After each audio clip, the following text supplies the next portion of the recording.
کہ جو کتاب ہماری ایک بہن کی داستان پر مشتمل ہے کہ کیسے اس نے قادیانیت سے اسلام کی طرف سفر کیا اور خانوادہ کفر سے دائرہ اسلام میں آئی، شرف اسلام حاصل کرنے پر ہم سب دل کی گہرائیوں سے ان کو مبارکباد پیش کرتے ہیں، ان کی استقامت کو سلام پیش کرتے ہیں اور دعا کرتے ہیں کہ ساری انسانیت کو اللہ رب العزت ہدایت کی طرف لائے، دین اسلام کی طرف لائے، کیونکہ یہی حق راستہ ہے، یہی سچ راستہ ہے، یہی آخری راستہ ہے اور اس کے بعد کوئی دوسرا راستہ نہیں ہے۔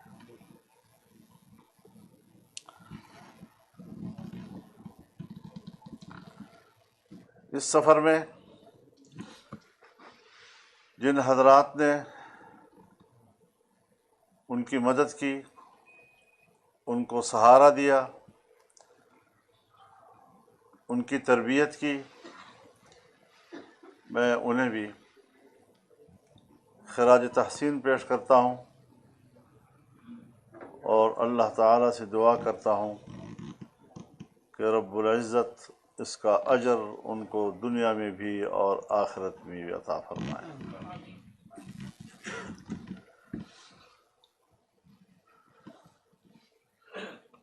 پوری دنیا میں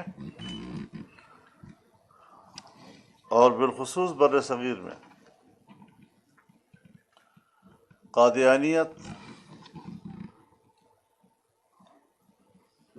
برطانیہ کا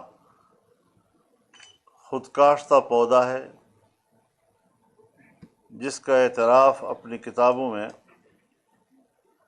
مرزا غلام احمد قادیانی نے خود کیا ہے۔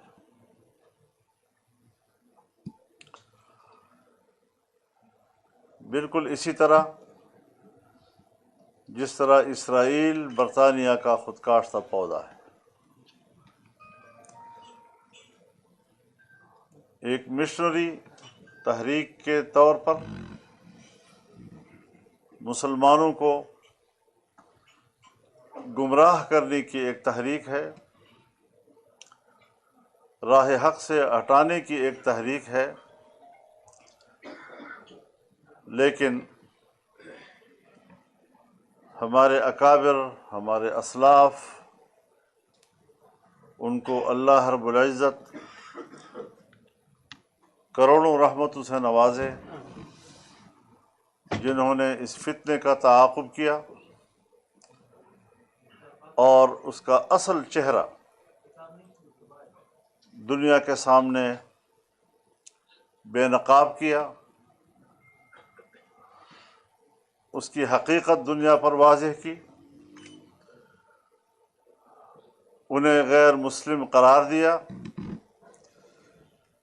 اور بر صغیر کے تمام مکاتب فکر کے علماء نے اس بات پر اجماع کیا کہ مرزا غلام احمد ہو یا اس کے پیروکار، وہ جس نبوت کا دعویٰ کرنے والے ہیں، وہ جس نبوت کی پیروی کرنے والے ہیں، وہ دائرہ اسلام میں نہیں رہ سکتے، نہ مسلمانوں کے قبیلے میں ان کا کوئی حق رہتا ہے۔ لیکن حد یہ ہے کہ آج دنیا میں جہاں بھی ہم جائیں، سوال یہ پیدا ہوتا ہے کہ بلکہ کیا جاتا ہے کہ آپ قادیانیوں کو غیر مسلم کیوں کہہ رہے ہیں؟ ان سے کوئی نہیں پوچھتا کہ تم پوری امت مسلمہ کو غیر مسلم کیوں کہتے ہو، تم پوری امت مسلمہ کو کافر کیوں کہتے ہو؟ سن 1974 میں جب یہاں اسمبلی میں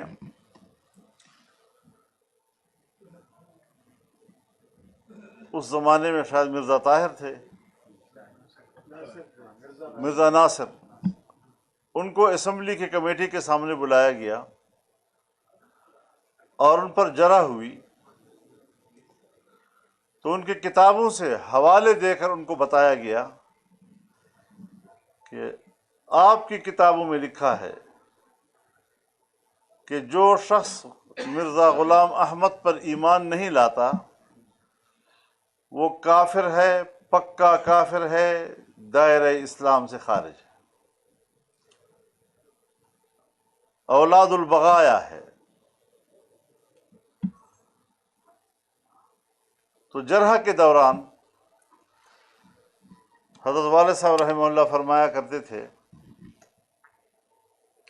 کہ ہم نے ان سے سوال کیا کہ اگر آج حضرت ابو بکر صدیق رضی اللہ تعالی عنہ حیات ہوتے اور وہ ان پر ایمان نہ لاتے تو آپ کی نظر میں وہ کیا ہوتے؟ تو اس سے کہا وہ کافر ہوتے۔ اگر حضرت عمر فاروق رضی اللہ تعالیٰ عنہ حیات ہوتے اور وہ ایمان نہ لاتے تو کہا وہ کافر ہوتے۔ اگر حضرت عثمان ذی النورین رضی اللہ تعالیٰ عنہ حیات ہوتے تو کہا وہ بھی کافر ہوتے اگر ایمان نہ لاتے۔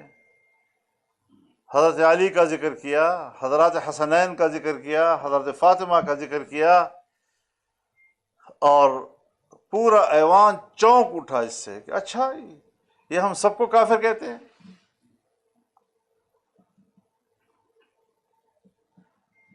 تو یہ ایک بہت بڑا سوال ہے، بہت بڑی جرت ہے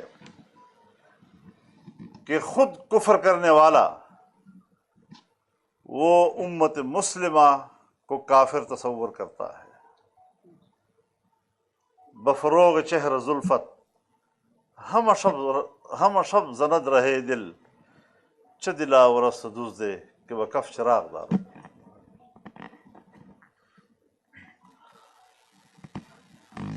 تو اس تمام صورتحال میں ہماری بہن خنسا محمد امین، جنہوں نے اسلام لانے کی پوری داستان لکھی ہے اور پورا سفرنامہ انہوں نے ذکر کیا، اس راستے میں مشکلات کا ذکر کیا، اور تب جا کر وہ ایک مقدس منزل پر پہنچی۔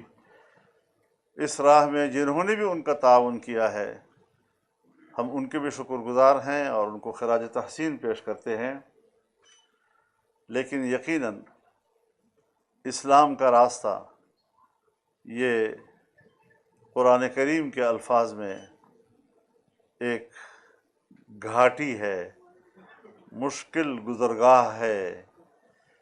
فلقتحم العقبہ وما ادراک ما العقبہ، اور اللہ رب العزت نے اسی حوالے سے فرمایا لقد خلقنا الانسان فی کبد، ہم نے انسان کو مشقت میں پیدا کیا ہے۔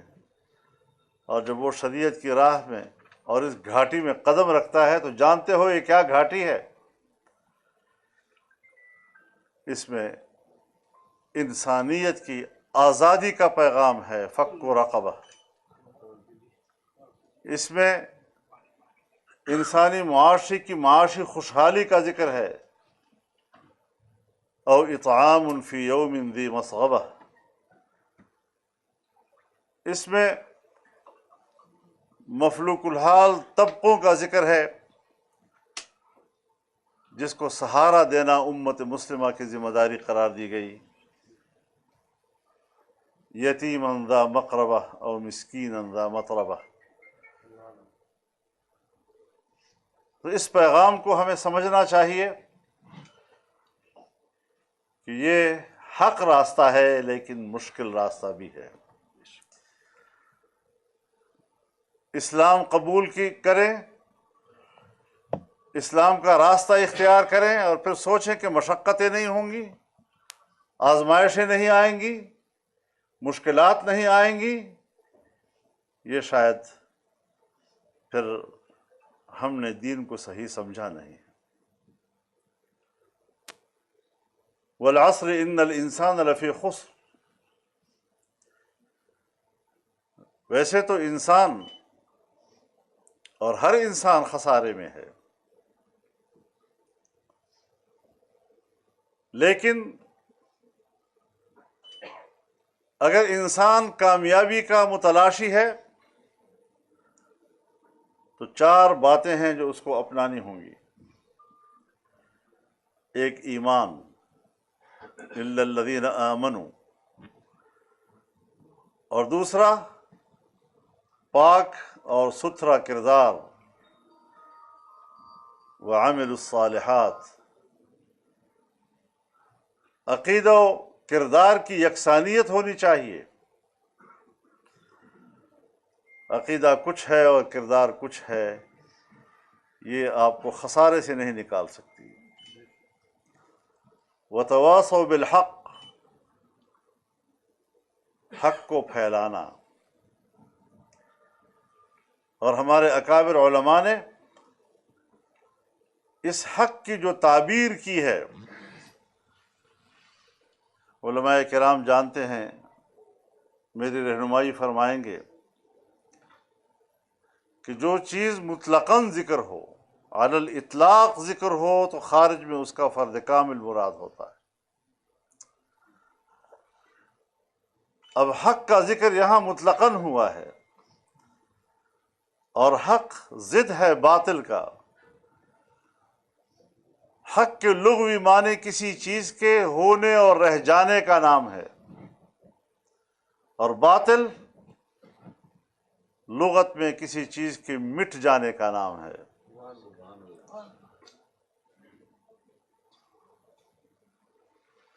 اب ہمیں معلوم نہیں کہ ہم کس چیز سے اس حق کو تعبیر کریں، تو تعرف الاشیاء باضدادها، حق کا ضد باطل ہے، اور باطل کا فرد کامل جو ہم مشاہدہ کرتے ہیں وہ ایک ظالمانہ حکمران ہوتا ہے۔ تو حق سے بھی مراد ظالم حکمران کے مقابلے میں حق کی آواز بلند کرنا ہے۔ طاقتور باطل کے مقابلے میں ہم نے حق کی بات کرنی ہے، اور دلیل کیا ہے؟ وتواصوا بالصبر۔ آزمائشیں غریب آدمی اور کمزور آدمی کے سامنے حق بات کہنے سے نہیں آیا کرتی۔ آزمائشیں ہمیشہ طاقتور حکمران جو باطل ہو اس کی طرف سے آیا کرتی ہیں، اور سب سے زیادہ آزمائشیں اور ابتلا انبیاء کرام پر آئیں۔ ان الانبیاء اشد بلاء ثم الامثل فالامثل، تو انہوں نے بھی تو اس زمانے کے ظلم کو اور ظالمانہ اقتدار کو اور باطل حکمرانی کو چیلنج کیا، جس کے جواب میں ان پر کیا کیا مشقتیں آئیں، کیا کیا آزمائشیں آئیں۔ اب اس کے بعد چوتھی کامیابی کا راز یہ ہے کہ پھر آپ استقلال کا مظاہرہ کریں، استقامت کا مظاہرہ کریں، گھبرائیں نہیں، پیچھے نہیں ہٹنا، اور باطل کو باطل کہنا ہے۔ تو قادیانیت ایک فتنہ ہے، ایک آزمائش ہے، باطل ہے، اور ہمارے اکابر نے جس استقامت کے ساتھ اس کا مقابلہ کیا، اس کے آقا انگریز کا مقابلہ کیا، جو بر صغیر پر نوآبادیاتی نظام مسلط کیے ہوئے تھا، اور اس کے مقابلے میں ہمارے اکابر نے سب سے پہلے آزادی کا نعرہ لگایا، جو شریعت اسلامیہ کا اساسی مقصد ہے، اور اس کے لیے قربانیاں دی۔ 50,000 سے زیادہ مسلمان سولیوں پہ لٹکائے گئے، 27,000 سے زیادہ اس میں اکثر علماء کرام تھے۔ لیکن کسی نے بھی، انگریز لکھتا ہے کہ ہم نے ہر عالم دین سے کہا کہ اتنا کہہ دو کہ میرا اس تحریک سے ساتھ تعلق نہیں تھا، آپ بچ جائیں گے۔ ایک فرد بھی ہمیں نہیں ملا جس نے کہا ہو کہ میرا اس سے تعلق نہ تھا۔ آپ اور ہم آج ان قربانیوں کے امین ہیں۔ اگر ہم نے کوئی کمزوری دکھائی، ہم اپنے ان آباء و اجداد کو قیامت کے روز جواب دینے کے قابل نہیں ہوں گے۔ تو مشکلات آتی ہیں، مشکلات آج بھی ہیں۔ آج بھی ٹرمپ کہتا ہے غزہ کو میں قیمت پہ لے لوں گا، یہ جائیں مصر میں اور اردن میں آباد ہو جائیں۔ نیتن یاہو کہتا ہے سعودی عرب کی سرزمین پر فلسطین کو بسایا جائے۔ یہ ایک بار پھر نوآبادیاتی نظام کا اعلان ہے جو وہ کر رہے ہیں۔ ملکوں پر قبضہ کرنا، قوموں کو غلام بنانا، اور یہ کہ پیسے دینا، ہم آپ کو آباد کریں گے، ہم آپ کو پیسے دیں گے، ہم آپ کو مدد دیں گے۔ یہ ان کے ایمان کو خریدنے کی ایک قیمت کی بات کر رہے ہیں۔ لیکن ہم واضح طور پر کہنا چاہتے ہیں کہ دنیا کے کسی ملک میں بھی جن کو برائے نام سے ہی آزادی حاصل ہے، ہم ان کی آزادی کی حفاظت کے لیے میدان میں رہیں گے، ان کی حریت کی ہم جنگ لڑیں گے۔ ہم نے پاکستان میں بھی جنگ لڑی ہے، ہم نے اس لابی کو پاکستان میں شکست دی ہے جس لابی نے اسرائیل کو تسلیم کرنے کی مہم چلائی۔ ہم نے اس لابی کو شکست دی ہے جس نے پاکستان میں قادیانیوں کو دوبارہ مسلمان ڈکلیئر کرنے کا ایجنڈا لائے تھے۔ ہم نے اس ایجنڈے کو ناکام بنایا ہے۔ میرے سامنے خود اعتراف ہوا کہ اگر آپ نے یہودیوں سے معاشی مدد لینی ہے تو پھر اپنی تہذیب کو تبدیل کرنا ہوگا۔ یہ آپ کا جو اپنا وطنی تہذیب ہے، جو مذہب میں رنگا ہوا ہے، اس کو ختم کرنا ہوگا، بے حیائی اور فحاشی کو فروغ دینا ہوگا۔ ہم نے اس ایجنڈے کے ساتھ جنگ لڑی ہے اور الحمدللہ شکست دی ہے ان کو، اور مزید بھی شاید اللہ ہمارا امتحان لے، اس کی مرضی ہے۔ ہم آزمائشوں کی دعوت نہیں دیں گے، ہم اللہ سے کہیں گے یا اللہ آزمائشوں سے بچا، لیکن اگر موقع ہے تو کیونکہ بنیاد ہے صلی اللہ عافیہ، نبی علیہ السلام نے فرمایا اللہ سے عافیت مانگا کرو، ولا تتمنوا لقاء العدو، اور دشمن کا سامنا کرنا اس کی تمنا نہ کیا کرو۔ وَإِذَا لَقِيتُمْ فَاثْبُتُوا، اور اگر آمنا سامنا مقدر ہو تو پھر ڈٹ جایا کرو۔ ان الجنت تحت ظلال السیوف، پھر تلواروں کے سائے کے نیچے جنت ہے۔ تو ہر میدان کا اپنا میدان ہوتا ہے نا۔ گھر میں ہو تو ماں کے قدموں میں جنت ہے، میدان جہاد میں ہو تو پھر تلوار کے سائے میں جنت ہے۔ تو الحمدللہ مولانا حیدری صاحب نے ذکر کیا اس کا، ابھی بھی یہ فتنہ موجود ہے۔ ابھی حال ہی میں جو سپریم کورٹ میں ہمیں ایک آزمائش سے گزرنا پڑا، وہ بھی تو انہی سے متاثر ہو کر اس طرح کا فیصلہ دے گئے، لیکن اللہ نے کرم کیا، وہ سوچ شکست کھا گئی، اور عدالت کی کرسی پر بیٹھ کر چیف جسٹس نے کہا کہ ہم بھی انسان ہیں، ہم سے بھی غلطی ہو سکتی ہے، اور اپنا فیصلہ واپس لینے پر مجبور ہو گئے۔ اور آئندہ بھی انشاءاللہ اگر ہمارا عزم مضبوط ہے تو کسی کا باپ بھی غلامی مسلط نہیں کر سکتا، اور جو لوگ اس ایجنڈے کو چھپانے کی کوشش کرتے ہیں اللہ تعالیٰ ان کو بے نقاب کرے گا اور ہمیں ان کے مقابلے کرنے کی توفیق عطا کرے گا۔ اللہ ہمارا ایک بار پھر خنسا بی بی کو مبارکباد پیش کرتا ہوں اور ان کے لیے استقامت کی دعا کرتا ہوں۔ وآخر دعوانا